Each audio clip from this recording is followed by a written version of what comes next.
నమః సర్వేభ్యః. బండి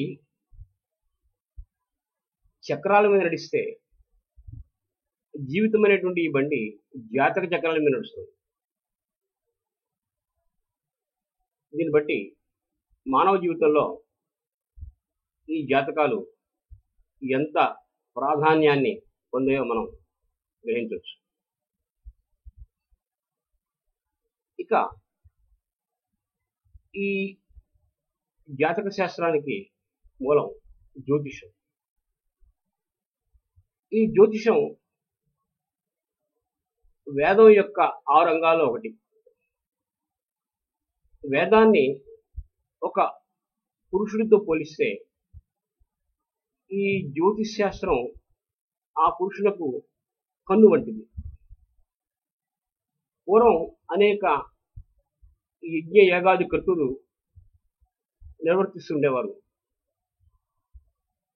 ఆయా కర్తువులు నిర్విఘ్నంగా నిర్విరామంగా కొనసాగడానికి ఎప్పుడు ప్రారంభించాలి, ఎప్పుడు ముగించాలి అనేటువంటి విషయాన్ని చర్చించడం కోసం ఈ శాస్త్రాన్ని ఉపయోగించేవారు. ఈ జ్యోతిష్ శాస్త్రం ఖగోళంలో ఉండేటువంటి అన్ని గ్రహాల యొక్క స్వరూప స్వభావాన్ని, గ్రహ గతుల్ని, ఆ గ్రహాలు మానవ జీవితం పైన ఎటువంటి ప్రభావాన్ని చూపిస్తాయి మొదలైన విషయాల్ని చర్చించేటువంటి శాస్త్రం. ఇది అటువంటి ఉత్తమమైనటువంటి ఉన్నతమైనటువంటి ఉద్దేశం కోసం పుట్టింది. అది నేడు సమాజంలో ప్రతి చిన్న విషయానికి, ప్రతి అల్పమైనటువంటి విషయానికి కూడా అది ఉపయోగిస్తున్నాం. ఇది చాలా శోచనీయమైనటువంటి విషయం. అంటే జ్యోతిష్ శాస్త్రం తప్పు కాదు, శాస్త్రం ఎప్పుడు ఉన్నతమైనటువంటిది. హితశాసనాత్ శాస్త్రం అన్నారు. అంటే హితాన్ని బోధించేది శాస్త్రం.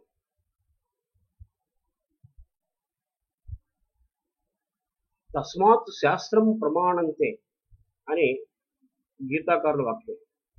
కాబట్టి మనకి ఏ పని చేయాలి, ఏది చేయకూడదు, ఏది ఎలా చేయాలి అనేటువంటి సందేహం వచ్చినప్పుడు శాస్త్రమే మనకి ప్రమాణం. కాబట్టి శాస్త్రంలో ఎటువంటి తప్పు ఉండదు. ఆ శాస్త్రాన్ని స్వార్థంతో వక్రీకరించి చెప్పేవాడిది తప్పు. మిడిమిడి జ్ఞానంతో శాస్త్రాన్ని ప్రక్కదోవ పట్టించేవాడిది తప్పు. అందువల్ల మిడిమిడి జ్ఞానం గలవాడి పట్ల వేదానికి కూడా భయంట. బిభేతి అల్పశృతాత్ వేద మామయం ప్రతరిష్యతి. మిడిమిడి జ్ఞానం గలవాడు తనకు ఎక్కడ వక్ర భాషను చెప్తాడో అని వేదం కూడా భయపడుతుంటుంది. సరే, ఆ విషయం అవసరం. కాబట్టి నేటి సమాజంలో కొంతమంది జ్యోతిష్ శాస్త్రాన్ని పూర్తిగా అధ్యయనం చేయకుండానే జ్యోతిష్ శాస్త్రంలో నేర్పరులు అని తమకు తాము ప్రకటించుకుంటూ ప్రజల యొక్క, అమాయక ప్రజల యొక్క నమ్మకాన్ని సొమ్ము చేసుకుని వాళ్ళ జీవితాల్ని రొమ్ము చేసేటువంటి కొంతమంది ఉహనా జ్యోతిష్కుల యొక్క చేష్టలను, వాళ్ళ యొక్క స్వరూప స్వభావాల్ని కవి సునిశ్చితంగా విమర్శిస్తూ నీలకంఠ దీక్షితులు ఒక గ్రంథం రాశారు. దాని పేరు కలివిడంబనం. ఇది ఒక అధిక్షేప కావ్యం. అధిక్షేపం అంటే సెటైర్. హాస్యం వేరు, సెటైర్ వేరు. నేను వ్యంగ్యం అంటాం. హాస్యం యొక్క పరిధి ఒక వ్యక్తిని నవ్వించడం వరకే ఉంటుంది, దాంతో దాని పని అయిపోయినట్టే. వ్యంగ్యం అలా కాదు, ఆ వ్యక్తిలో మార్పు తీసుకురావడానికి కూడా సహకరిస్తుంది. అందువల్ల హాస్యం వేరు, వ్యంగ్యం వేరు. Humour and satire. ఉదాహరణకి తెలుగులో ఈ హ్యూమర్ని, సెటైర్ని సమానంగా జోడించినటువంటి మహాకవి వేమన. ఆయన ఈ రెండింటిని జోడించి ఎన్నో అద్భుతాలు సృష్టించారు. ఉదాహరణకి ఒక పిసిరిగొట్టి వాడిని విమర్శిస్తూ వేమన ఇలా అంటారు: లోభివాని చంప లోకంబు లోపల మందు లేదు, వేరు మాకు లేదు, పైకమడిగినంత బగ్గున పడి చచ్చు, విశదాభిరామ వినురవేమ. విసిరిగొట్టి వాడిని చంపాలంటే వాడికి మందు మాకు ఏం పెట్టక్కర్లేదు, ₹1 అప్పివు అంటే చాలు చచ్చిపోతాడు అని ఈ విధంగా రచించినటువంటి ఈ వ్యంగ్య రచన ఉందే ఆ పిసిరిగొట్టి వాళ్ళలో మార్పు రావడానికి కూడా సహకరిస్తుంది. ఈ విధంగా వ్యంగ్యం హాస్యం కంటే ఉన్నతమైనటువంటిది. ఇక నీలకంఠ దీక్షితులు ఆనాడు సంఘంలో తమకున్న మిడిమిడి జ్ఞానంతో ప్రజల్ని మోసం చేసి ప్రజల యొక్క నమ్మకాల్ని సొమ్ము చేసుకునేటువంటి కొంతమంది కుహనా జ్యోతిష్కుల యొక్క స్వరూప స్వభావాల్ని, వారి యొక్క చేష్టల్ని వర్ణిస్తూ కొన్ని సూచన చేశారు. ఆ వర్ణనలు ఎలా ఉన్నాయో మనం చూద్దాం. ముందుగా ఓ మాట అంటారు ఆయన: నీకు చదువు రాకపోయినా నువ్వు బాధపడాల్సిన అవసరం లేదు, నువ్వు జ్యోతిషం 4 ముక్కలు బట్టి పడితే చాలు, నీ జీవితం సుఖంగా సాగుతుంది అన్నారు. ఏమన్నాడు చూడండి: ఇది నక్వాపి విద్యాయాం సర్వదా క్రమతే మతి, మాంత్రికాస్తు భవిష్యామః యోగినో యతయోపివ. నీకు విద్యలో బుద్ధి ప్రసరించకపోతే నష్టమేం లేదు. మనం మాంత్రికులు అవ్వచ్చు, అంటే జ్యోతిష్కులు అవ్వచ్చు, యోగులు అవ్వచ్చు, సన్యాసులు అవ్వచ్చు. ఇంకా జ్యోతిష్కుల యొక్క చేష్టలు ఎలా ఉంటాయో, అతని యొక్క కార్యకలాపాలు ఎలా ఉంటాయో చెప్తున్నాడు. అవిలంబేన సంసిద్ధౌ మాంత్రికైరాప్యతే యశః. ఒక జ్యోతిష్కుడు మరో వ్యక్తికి ఒక పని జరుగుతుందని చెప్తాడు. ఒకవేళ వెంటనే జరిగితే ఈ జ్యోతిష్కుడికి మంచి కీర్తి వస్తుంది. ఒకవేళ జరగకపోతే ఏమవుతుంట? విలంబే కర్మ బాహుళ్యం విఖ్యాతి ఆవాప్యతే ధనం. అతని కొంచెం కర్మ బాహుళ్యాన్ని అంటగట్టి, అంటే ఈ గ్రహానికి ఈ పూజ చేయి, ఈ గ్రహానికి ఈ విధంగా శాంతి చేయి అని అతనికి వేరే కర్మ బాహుళ్యాన్ని అంటగట్టి అటు ధనం ఇటు పేరు పొందొచ్చు అన్నాడు. ఎందుకంటే ఏ పనైనా ఎప్పటికప్పుడు అయిచి వస్తుంది, అవ్వకుండా ఉండదు. కాబట్టి ఈ లోపుగా నువ్వు చాలా ధనాన్ని రాబట్టచ్చు అని కొంతమంది దొంగ జ్యోతిష్కుల యొక్క ప్రవర్తన అయినా ఖండించారు.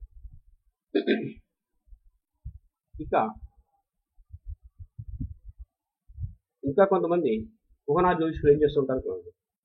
సుఖం సుఖిషు, కొంతమంది సుఖంగా ఉన్న వాళ్ళని చూపించి వాళ్ళు నా మాటని ఆచరించడం వల్ల సుఖపడ్డారంటాడు.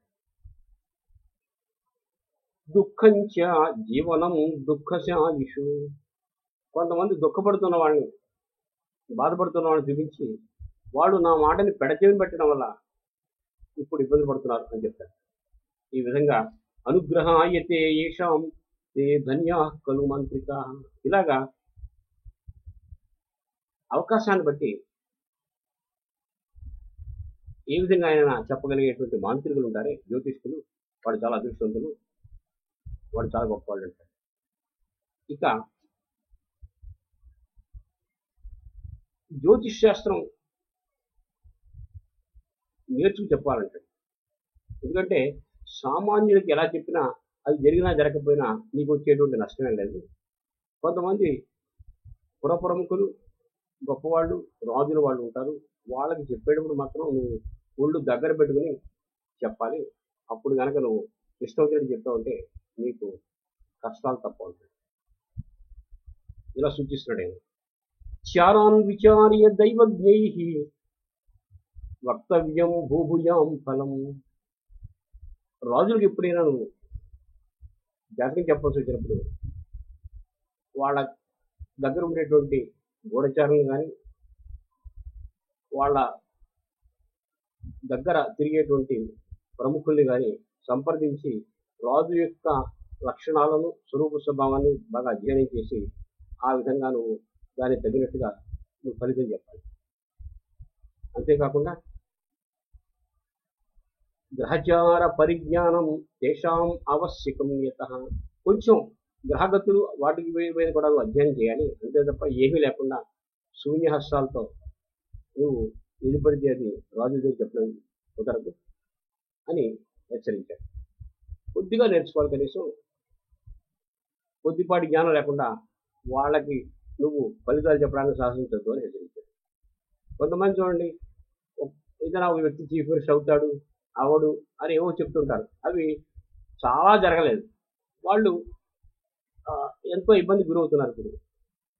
ఎందువల్లంటే ఏదో చెప్పేస్తారు, వాళ్ళ జ్ఞానం మిడిమిడి జ్ఞానం. అందువల్ల ఇప్పుడు వాళ్ళు ఎంత పశ్చాత్తాపడ్డా ఉపయోగం లేదు. కాబట్టి పెద్ద పెద్ద వ్యక్తులకు నువ్వు ఫలితాలు చెప్పేటప్పుడు ఒళ్ళు దగ్గర పెట్టుకుని చాలా జాగ్రత్తగా చెప్పబోయాలని హెచ్చరించారు. ఇంకా సాధారణంగా పుట్టబోయేటువంటి సంతానం మగ ఆడ అనేటువంటి ఆతృత ప్రతి వాళ్ళు ఉంటుంది.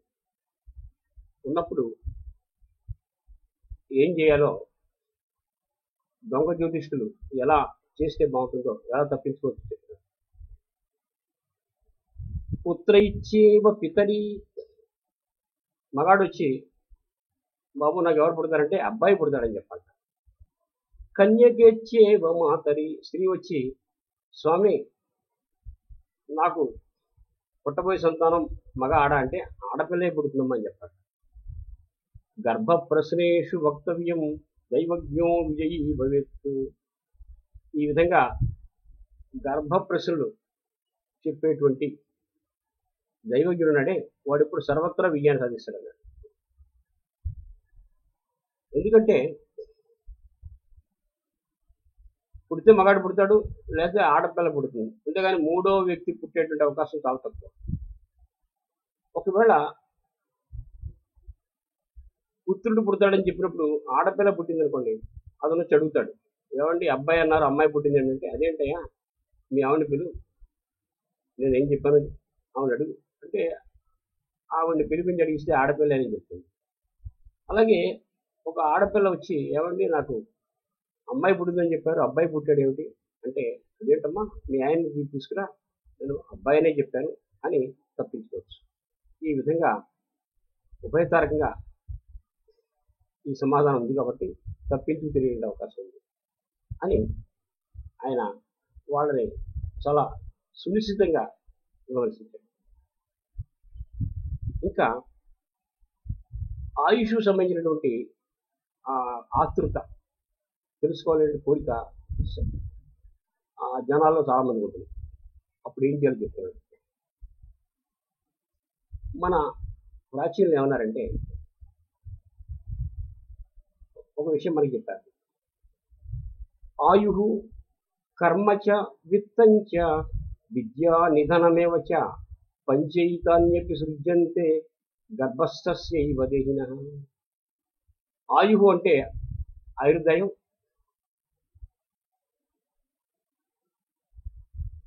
కర్మ అతను చేసేటువంటి ఉద్యోగం, విత్తం అతను సంపాదించేటువంటి ధనం, విద్య అతను నేర్చుకునేటువంటి విద్య, నిధనం అతని మరణం. ఈ 5 అంశాలు జీవుడు తన తల్లి కడుపులో ఉండగానే నిర్ణయింపబడతాయి. బ్రహ్మగారు రాష్ట్రీయ సంతకం పెడతాడు అని మన ప్రాచీన మహర్షులు చెప్పారు. అది అప్పుడు నమ్మేవాడు కాదు. కానీ ఇప్పుడు జెనెటిక్ ఇంజనీరింగ్లో చాలా పరిశోధన చేసినట్టు వాళ్ళు నిజం అవుతున్నారు. ఎందుకంటే మానవుడికి ఏ రోగం వస్తుందో ఆ రోగాలు అతను ఉండేటువంటి లాంగివిటీ ఆఫ్ లైఫ్ ఇవన్నీ జీన్లో నిర్ణయింపబడి ఉంటాయండి. ఆ జీన్ బట్టి చెప్పచ్చు అంటున్నారు. కాబట్టి ఆ విషయం అలా ఉంచు. ఈ జిజ్ఞాస, తెలుసుకోవాలనే కోరిక. మగ ఆడ ఎవరు పుడతారు అని తెలుసుకోవాలనే కోరిక ఉంటుంది కాబట్టి వాళ్ళని నువ్వు ఎలా క్యాష్ చేసుకోవాలని చెప్తున్నాడు. ఆయు ప్రశ్నే దీర్ఘమాయు వక్తవ్యం వాచ్యం ముహూర్తికే జనై. ఎవరైనా వచ్చి నేను ఎంతకాలం బతుకుతాను స్వామి అంటే నువ్వు చిరకాలం నిండు నూరేళ్లు సుఖంగా బతుకుని చెప్పాలి. జీవంతో బహుమన్యంతే, ఒకవేళ అతను జీవిస్తే చాలా సంతోషిస్తాడు, నీ పేరు చెప్పుకుంటాడు. వృతాహ ప్రక్షంతి కిం పునః, ఒకవేళ చచ్చిపోతే నీ తిరిగినాడుగా, అదేంటండి నేను చాలా కాలం బతుకుతా ఉన్నారు, నేను చచ్చిపోయాను నిన్న అని మన దగ్గరికి వచ్చి అడగడు. అతను ప్రేతాత్మ మన దగ్గరికి వచ్చి ప్రశ్నించదు. కాబట్టి ఎవరికైనా చాలా కాలం బతుకుతావు, చాలా కాలం బతుకుతావు అని చెప్పాలి. అలా చెబితేనే నువ్వు చాలా గొప్ప జ్యోతిష్యుడిగా సంఘంలో చలామణి అవుతావు అని సూచించేశాడు. తర్వాత ఇంకొక సూచన కూడా చేస్తున్నాడు. సర్వం కోటిద్వయోపేతం, అన్ని రెండు విధాలుగా చెప్పాలి, క్లియర్ కట్గా చెప్పకూడదు. ఎవరైనా ఈ పని అవుతుందంటే అయ్యే అవకాశాలు 90 పాళ్ళు ఉన్నాయండి, 10 పాళ్ళు చెప్పలేమండి అన్నాడు. సర్వం కాలద్వయావధి, మా అమ్మాయి పెళ్ళి ఎప్పుడు అవుతుంది అని ఎవరైనా అడిగితే 10 ఏళ్లలో అవ్వచ్చండి, లేకపోతే ఇంకొక 5 ఏళ్ళు తీసుకోవచ్చు అన్నాడు. అంతేగాని స్పష్టంగా మనం చెప్పకూడదు. సర్వం వ్యామిశ్రమివ చ, వ్యామిశ్రం అంటే కలగాపులగం చేసి కన్ఫ్యూజ్ చేసి వాడిని ఏదో చెప్పేస్తే అలా చెప్పినటువంటి వాడు చాలా గొప్ప జ్యోతిషుడిగా చలామణి అవుతాడు అన్నాడు. వక్తవ్యం దైవ చింతకై, బట్ అన్ని రెండు విధాలుగా చెప్పాలట. అన్ని కాలద్వయావధి రెండు విధాలుగా, ఆ టైంలో అవ్వచ్చు, లేకపోతే కొంచెం టైం పట్టచ్చు.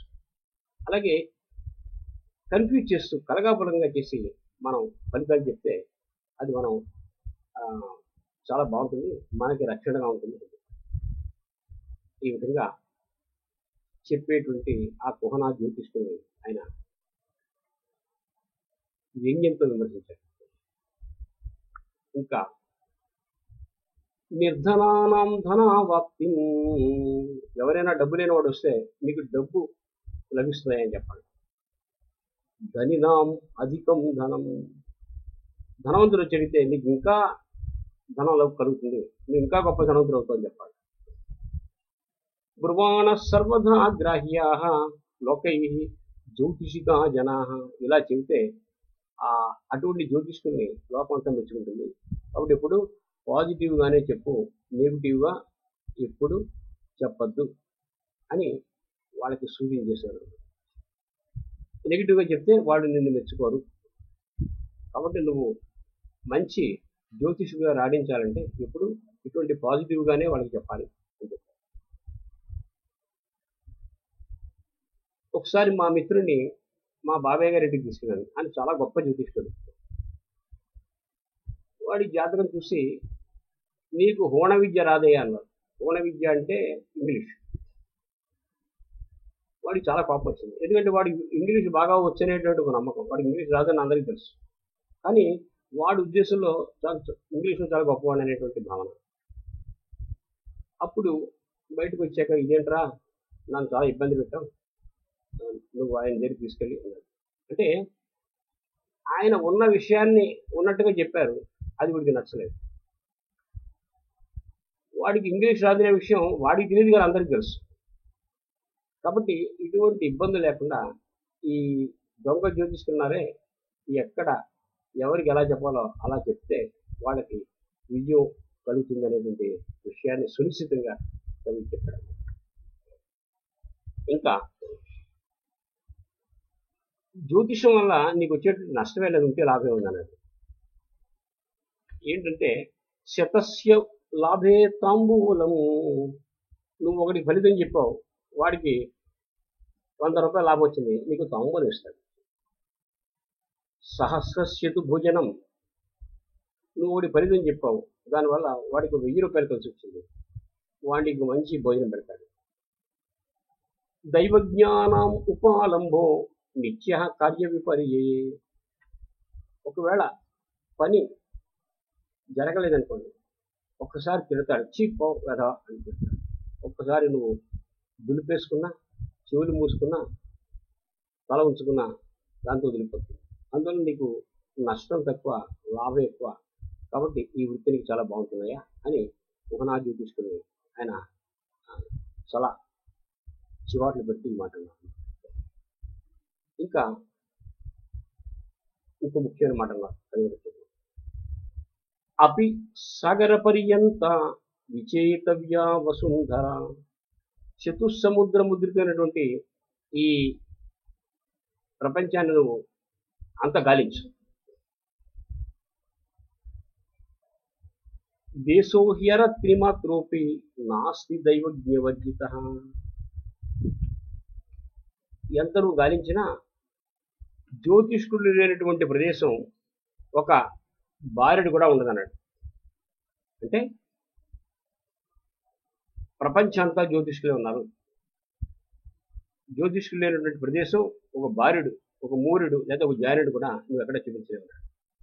ఈ విధంగా ఆయన వ్యంగ్యస్వరకంగా దొంగ జ్యోతిష్కుల యొక్క జీవిత విధానాలని ఆయన దుయ్యబెడుతూ ఈ శ్లోకాలు రచించడం జరిగింది. ఇది కేవలం దొంగ జ్యోతిష్కులకు వర్తిస్తుంది, కానీ జ్యోతిష్ శాస్త్రాన్ని పూర్తిగా అధ్యయనం చేసి అది లోక కళ్యాణం కోసం వినియోగించేటువంటి ఉత్తములకు కాదని మనం గ్రహించాలి. ఎందుకంటే ఆయన శాస్త్రాన్ని నిందించడం లేదు, శాస్త్రం పేరు చెప్పి ప్రజల్ని మోసం చేసేటువంటి దొంగ జ్యోతిష్కుల్ని నిందిస్తున్నాడు. కాబట్టి మిగిలినటువంటి వారు ఉత్తములైనటువంటి జ్యోతిష్కులు దీనివల్ల ఎటువంటి క్లేశం పొందకూడదని, వారిని నీలకంఠ దీక్షితుల్ని తప్పుగా అర్థం చేసుకోకూడదని నేను కోరుతూ, మనకు వచ్చినటువంటి శాస్త్రం ఏదైనా దాన్ని మానవ కళ్యాణం కోసం, లోక కళ్యాణం కోసం వినియోగిస్తే అది 10 కాలాల పాటు ఉంటుందని, అది 10 కాలాల పాటు మానవ జీవిత ప్రగతికి ఉపయోగపడుతుందని, అంతేకాకుండా అలా కాకుండా మన స్వార్థం కోసం దాన్ని ఉపయోగిస్తే ఆ శాస్త్రానికి చెడ్డ పేరు వస్తుందని, ఆ శాస్త్రానికి మనం అన్యాయం చేస్తున్నామని గ్రహించవలసిందిగా కోరుతూ, ఇది దొంగ జ్యోతిష్కులందరూ ఏదో రకంగా ఏదో ఫలితాలు చెప్పేటువంటి జ్యోతిష్కులందరూ చాలా జాగరూకతతో ఉంటూ జ్యోతిష్ శాస్త్రాన్ని బాగా అధ్యయనం చేసి ప్రజలకు ఉపయోగపడాలని కోరుతూ నమస్కారం.